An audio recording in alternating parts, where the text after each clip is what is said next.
कृषि दर्शन, कृषि दर्शन, कृषि दर्शन, कृषि दर्शन, कृषि दर्शन, कृषि दर्शन। कार्यक्रम कृषि दर्शन में आप सभी किसान भाइयों का स्वागत है। मैं हूं जतरू और मैं रमणी आप सभी किसान भाइयों को करती हूँ स्वागत। तो जतरू भाई, जैसा कि हम जानते हैं कि हमारे किसान भाई जो हैं हमारे इस कार्यक्रम का बहुत ही बेसब्री से इंतज़ार करते हैं। वो इसलिए क्योंकि उनको पता है कि हमारे कार्यक्रम के द्वारा उनको बहुत ही महत्वपूर्ण और विशेष जानकारियाँ हम उनको दिलाते हैं। तो आज भी हमारे पास वैसे ही महत्वपूर्ण और विशेष जानकारियाँ हैं जो हम अपने किसान भाइयों को देंगे। मगर इससे पहले हम अपने किसान भाइयों को दिखाते हैं कृषि समाचार। नमस्कार। दुर्गा पूजा की ढेर सारी शुभकामनाओं सहित कृषि समाचार में आपका स्वागत है। आपके साथ मैं हूं सबा गुलरेज। आइए देखते हैं आज कृषि समाचार में क्या है खास। रामगढ़ के 5 प्रखंडों में होगी प्रखंड स्तरीय कृषि उपकरण बैंकों की स्थापना। अम्लीय मिट्टी के उपचार के लिए खेत में मिलाएं चूना। पपीता के बेहतर उत्पादन के लिए लगाएं उन्नत प्रभेद पूसा ड्वार्फ। और अब समाचार विस्तार से। रामगढ़ जिला के मांडू, पतरातू, दुलमी, चितरपुर और रामगढ़ प्रखंड में प्रखंड स्तरीय कृषि उपकरण बैंक की स्थापना की जाएगी। उपकरण बैंक स्थापना के लिए 15 लाख और उपकरणों के रखरखाव हेतु शेड निर्माण के लिए 5 लाख रुपए का अनुदान दिया जाएगा। इन प्रखंडों में कृषि उपकरण बैंक स्थापित करने के इच्छुक जल छाजन समिति, स्वयं सहायता समूह, उपभोक्ता समूह, कृषक मित्र, लैंप्स पैक्स, सहकारी समिति, निबंधित एनजीओ, कृषि विज्ञान केंद्र और बीज ग्राम 26 अक्टूबर 2015 तक भूमि संरक्षण कार्यालय, जल छाजन पार्क, कैथा, गोला रोड, रामगढ़ में अपना आवेदन पत्र जमा कर सकते हैं। पशुपालन विभाग द्वारा वर्ष 2012 में किए गए सर्वे के अनुसार झारखंड में सूकर, भेड़ और पोल्ट्री की संख्या में बढ़ोतरी हुई है, जबकि गाय, बैल, भैंस और बकरियों की संख्या में कमी आई है। देश में सूकरों की बढ़ती संख्या के मामले में झारखंड दूसरे स्थान पर है। त्रिपुरा पहले स्थान पर है। पशु गणना 2007 की तुलना में 2012 में सूकरों की 31.38% वृद्धि हुई है, पोल्ट्री की 21% और भेड़ों की 20% वृद्धि हुई है। दूसरी ओर गाय बैलों की संख्या में आधी फीसदी की कमी आई है और भैंसों की संख्या 5 साल में 15 लाख से घटकर 11,86,000 हो गई है। दलहनी फसलों की खेती के लिए अम्लीय मिट्टी का उपचार करना बहुत जरूरी होता है। इसके लिए 3 से 4 क्विंटल चूना प्रति हेक्टेयर की दर से खेत में मिलाएं। इसके बाद खेत की तैयारी करते समय सड़ी हुई गोबर मिट्टी में मिला दें और बीजोपचार के बाद बुआई करें। दलहनी फसलों की खेती वाले कई इलाके ऐसे हैं जहां अम्लीय मिट्टी वाले खेत हैं। इन क्षेत्रों में दलहनी फसलों से अच्छी उपज लेने के लिए किसान भाई 3 तकनीकी प्रक्रियाओं को अपनाएं। सबसे पहले खेत की तैयारी के पहले चरण में 3 से 4 क्विंटल चूना प्रति हेक्टेयर की दर से मिट्टी में अच्छी तरह से मिला दें। खेत की तैयारी के दूसरे चरण में मिट्टी में सड़ी हुई गोबर खाद मिलाएं और आखिर में बुआई से पहले बीजोपचार करें। अम्लीय मिट्टी सुधार के लिए तो हमारा 3 से 4 क्विंटल प्रति हेक्टेयर के हिसाब से पहले चूना डालना होगा और जितना भी हमारा जो गोबर खाद है या लैंड प्रिपरेशन के टाइम में वो डालना होगा और चूना साथ ही साथ उस टाइम में डालना होगा। और लैंड तैयारी करने के बाद हम ये हमारा बीज उपचार करके हम दलहनी फसल को उसमें सोइंग कर सकते हैं। किसान भाई, आप अगर बागवानी फसल पपीता की खेती करना चाहते हैं तो अक्टूबर महीने में भी पौधा लगा सकते हैं। पपीता के बेहतर उत्पादन के लिए पूसा ड्वार्फ या कुर्ग हनीड्यू नामक उन्नत प्रभेद लगा सकते हैं। पपीता का पौधा लगाने के लिए गड्ढे का आकार 60 सेंटीमीटर लंबा, 60 सेंटीमीटर चौड़ा और 60 सेंटीमीटर गहरा रखें, जबकि पौधों के बीच 1.8 गुणा 1.8 मीटर की दूरी रखें। किसान भाई, आप पपीता की खेती से ज़्यादा उपज हासिल कर सकें, इसके लिए उन्नत प्रभेद पूसा ड्वार्फ या कुर्ग हनीड्यू लगाएं। इनकी उत्पादन क्षमता 30 से 150 फल प्रति पौधा है, जबकि 40 से 50 हज़ार रुपये का शुद्ध लाभ प्रति हेक्टेयर प्रति वर्ष है। पशु चालित पटेला हैरो द्वितीय भू परिष्करण यंत्र है। किसान इस यंत्र की सहायता से ढेला तोड़ने, मिट्टी को भुरभुरी बनाने, फसल के ठूंठ को इकट्ठा करने और बुआई के लिए खेत की तैयारी करने का काम कर सकते हैं। इसकी कार्यक्षमता 0.3 हेक्टेयर प्रति घंटा है। आइए आज जानते हैं बैगन फसल में बंधक और फल छेदक कीट के रोकथाम के उपाय।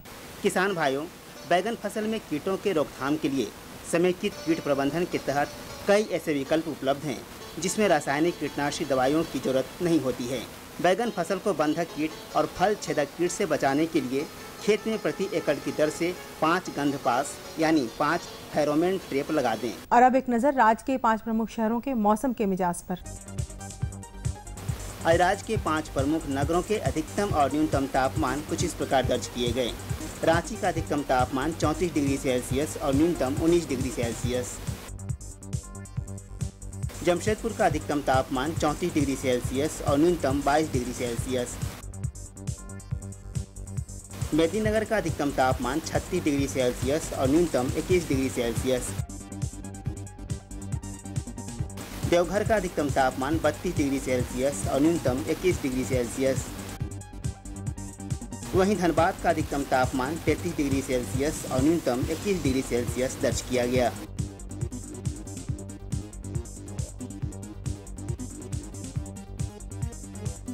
कृषि समाचार में आज इतना ही। अगले दिन अगले अंक में फिर मुलाकात होगी कुछ ताज़ा तरीन खबरों के साथ।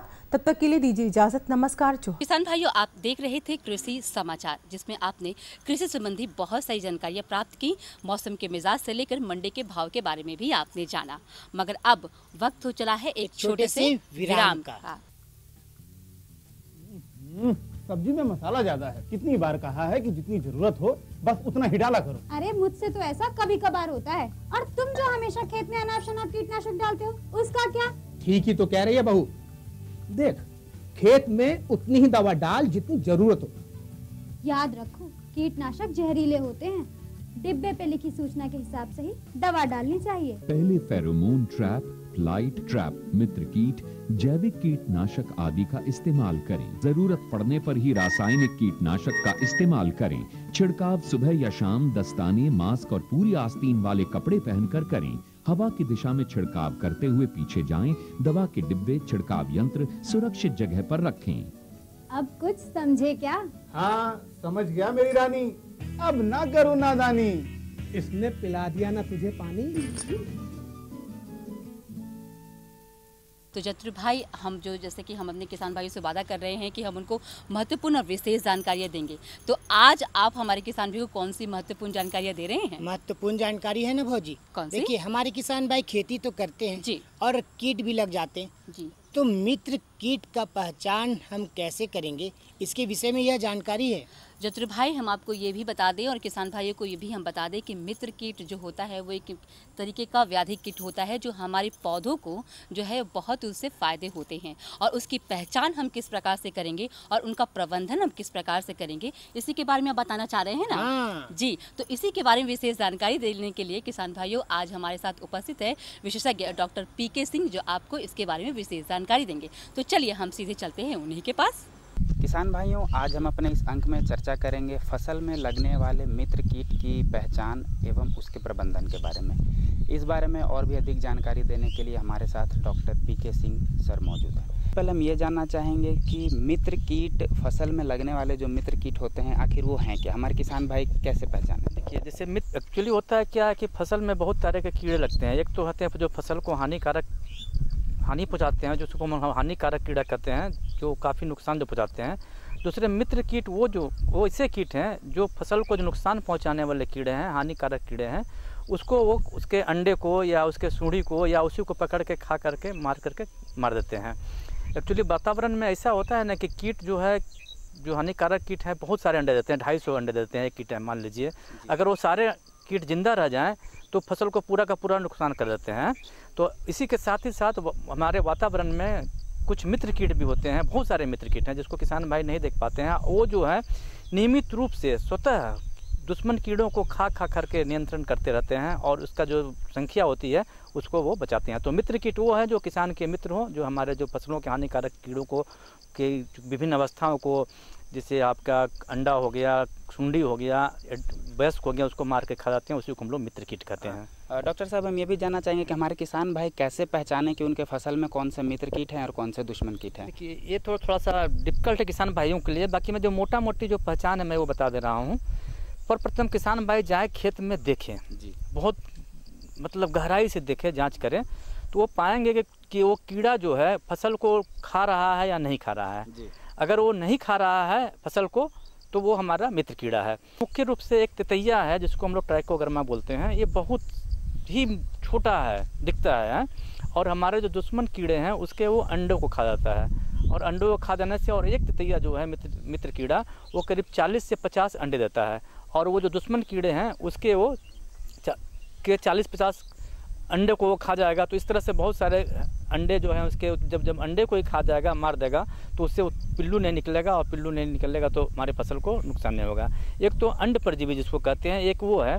दूसरा मित्र कीड़ा ऐसा होता है कि जो किसान भाई बहुत ही सावधानी से देखें, खास करके हमारे झारखंड के प्रदेश में मैं बोलना चाहूँगा कि एक कॉक्सिनेलिटी बीटिल होती है। अगर लोग उसको किसान भाई देखेंगे वो बीटिल होती है, और उसका जो रंग होता है मतलब नारंगी से लेकर लाल तक होता है, और उसके ऊपर जो है काले रंग का धब्बा होता है। और ख़ास करके जब माहू जहाँ भी दिखता है, एफिड जो हो या स्केल इंसेक्ट हो या अन्य रस चूसने वाले इंसेक्ट हो, तो वो कीड़ा आपको दिखेगा, वो जा करके वो माहू को खा जाता है।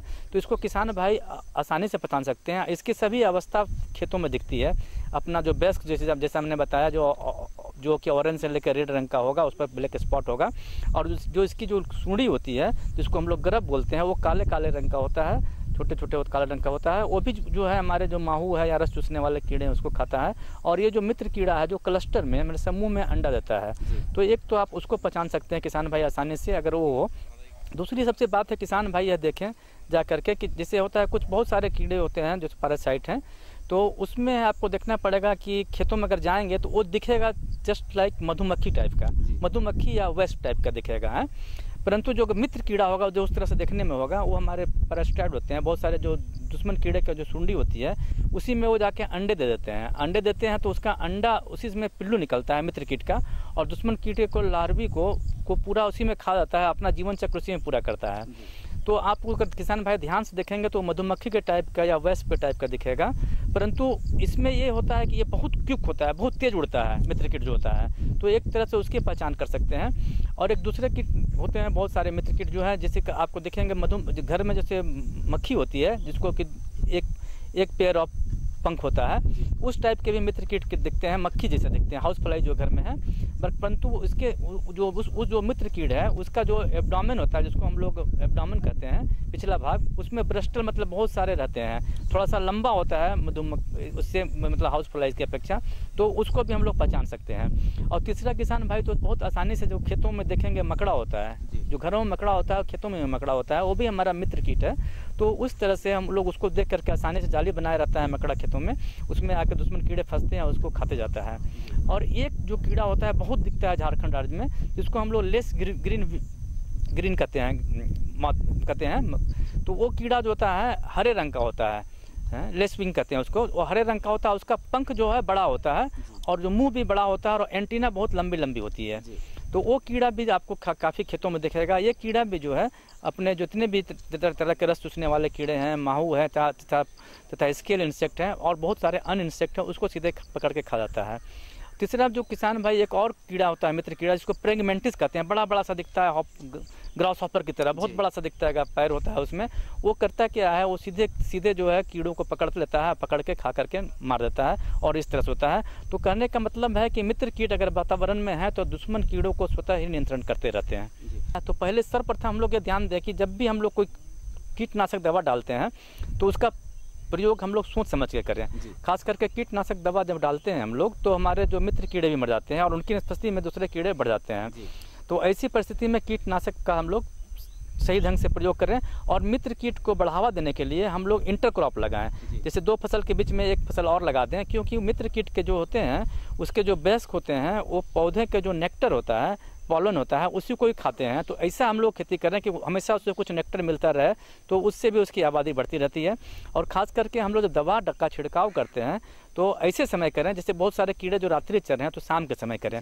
जैसे मित्र किट में हमारी मधुमक्खी भी है, अगर मधुमक्खियाँ आती हैं बहुत सारा पॉलन करती हैं, तो अक्सर प्रायः देखा जाता है कि मित्र किट जो है सबसे ज़्यादा एक्टिव जो है दोपहर के पहले तक होते हैं। तब अगर हमको कीटनाशक दवा का भी छिड़काव करना है तो हमें दोपहर के बाद करना है। और ख़ास करके ये भी ध्यान रखना है कि दवा अगर छिड़कते हैं तो उसका नोजल जो है जहाँ पर नीचे साइड में हो, क्योंकि बहुत सारे मित्र कीट जो हैं ऊपर की तरफ रहते हैं और उससे उनको नुकसान हो जाता है। तो इस प्रकार हम लोग बहुत सारे मित्र कीट को बचा सकते हैं, पर्यावरण में थोड़ा सा खेती में बदलाव ला करके इस तरह से कर सकते हैं। तो किसान भाइयों, आपने देखा कि डॉक्टर साहब ने हमें फसल में लगने वाले हमारे मित्र कीट के बारे में कितनी अच्छी जानकारी दी, उनकी पहचान और उन्हें कैसे हम लोग बढ़ाएं।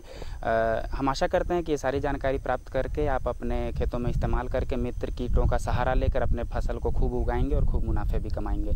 डॉक्टर साहब, आप हमारे इस कार्यक्रम में आए, हमारे किसान भाइयों को इतनी अच्छी जानकारी दी, इसके लिए आपका बहुत बहुत धन्यवाद। किसान भाइयों को भी जोहार झारखंड। तो कैसी लगी जानकारी? बहुत ही उम्दा जानकारी थी जतरू भाई, मज़ा आ गया। और हम आशा करते हैं कि हमारे किसान भाई भी इस जो है हमने जो महत्वपूर्ण जानकारियाँ दी उससे वो ज़रूर लाभ उठाएंगे। मगर वक्त हो चला है जतरू भाई, छोटे से विराम का। आपने तो मेरी मुंह की बात छीन ली। तो किसान भाइयों, हम जल्द लौटते हैं एक छोटे से विराम के बाद।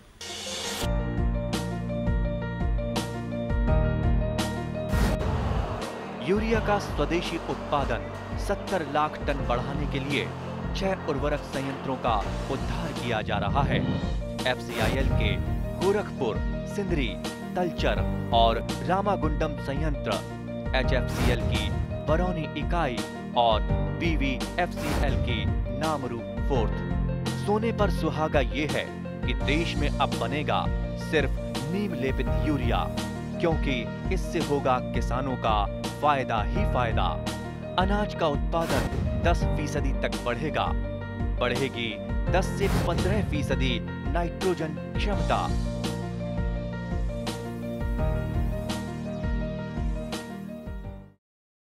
अच्छा भौजी, दूसरी जानकारी क्या है हमारे पास? जतरू भाई, जैसे कि पहली जानकारी भी बहुत ही महत्वपूर्ण थी, वैसे ये भी जानकारियाँ बहुत ही महत्वपूर्ण है, क्योंकि हमारे किसान भाई जो है अपने घरों में मुर्गी का पालन तो ज़रूर करते होंगे और उनमें जो है बहुत तरीके के जो है वो बीमारियाँ लग जाती हैं जो उनको पहचान में नहीं आती।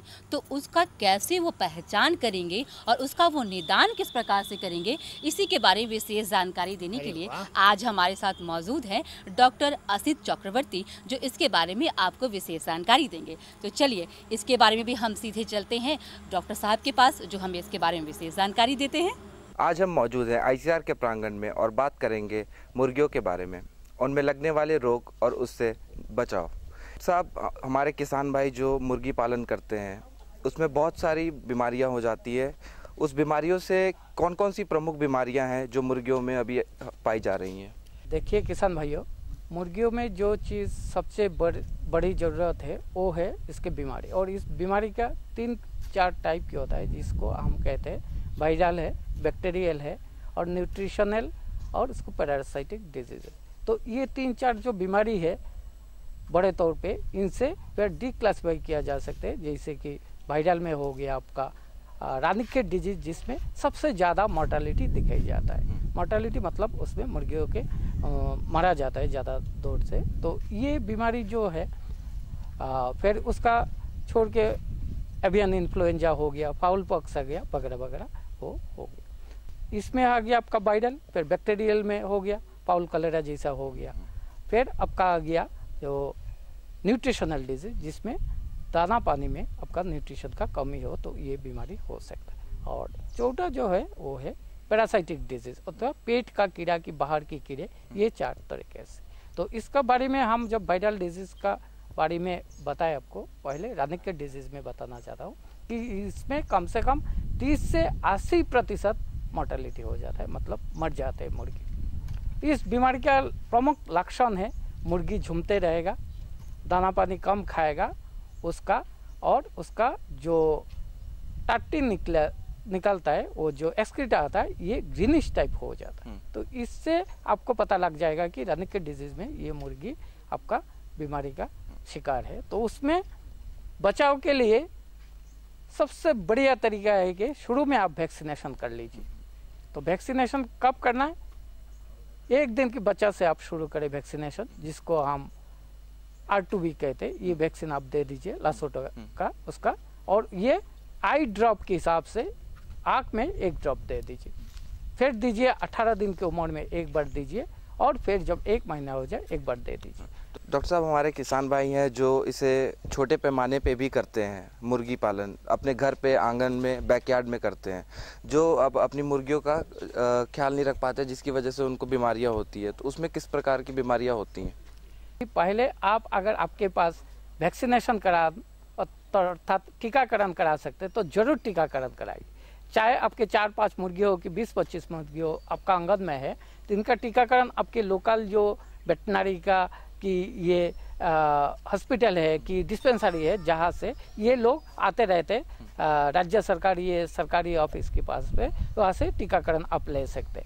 अगर नहीं मिले तो आप बाजार से भी खरीद करके ये टीकाकरण आप कर सकते हैं। और आप एक बार देख लेंगे तो इतनी कोई बड़ी बात नहीं है, ये छोटा सा आप खुद भी कर सकते हैं। तो ये टीकाकरण जरूरी है आपके मुर्गी बचाव के लिए। साल में 1 बार टीकाकरण आपने कर दिया तो आपका मुर्गी यहाँ से सारे रोग से मुक्त हो जाएंगे और आप इसमें ज़्यादा से ज़्यादा फायदा ले सकते हैं। डॉक्टर साहब, आपने बताया मुर्गियों में होने वाले जो रोग लगते हैं, इनके बचाव के बारे में हम किसान भैया को बता दिए। अगर टीकाकरण आपने करा दिया तो आप मान लीजिए इससे 70 से 80% मुर्गी आपका मुक्त हो जाएगा रोग से।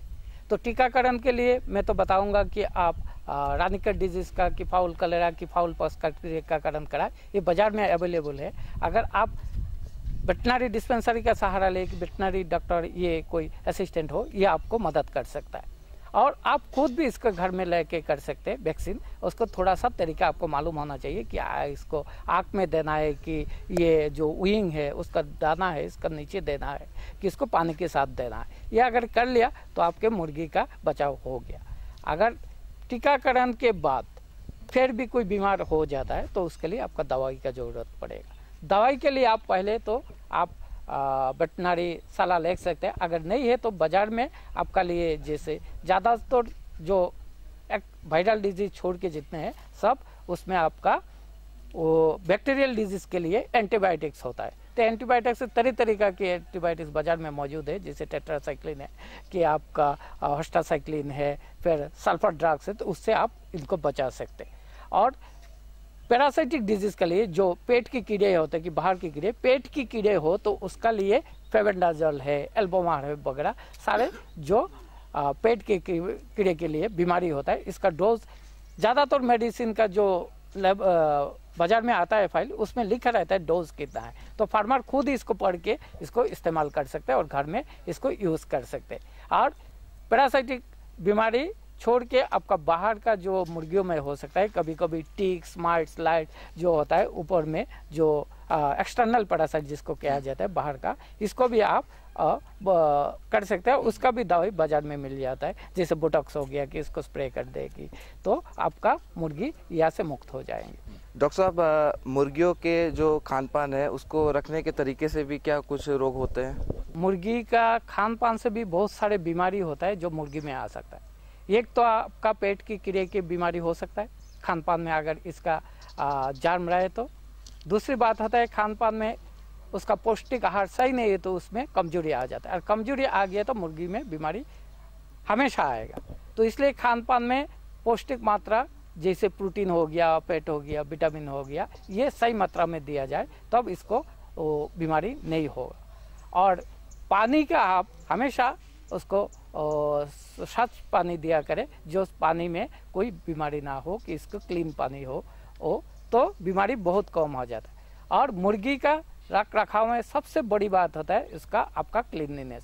अगर आपने इसको पूरा साफ सफाई रखे घर का, मुर्गी का घर आंगन, तो आपका आधा से ज़्यादा बीमारी वही खत्म हो जाता है। तो खान पान और स्वच्छता के आप पूरा ध्यान देना पड़ेगा, तो अभी जाके आपको मुर्गी अच्छा तरीके से आप रख सकते हैं।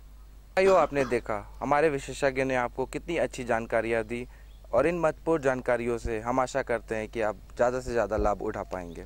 आप डॉक्टर साहब हमारे कार्यक्रम में जुड़े, इसके लिए बहुत बहुत धन्यवाद।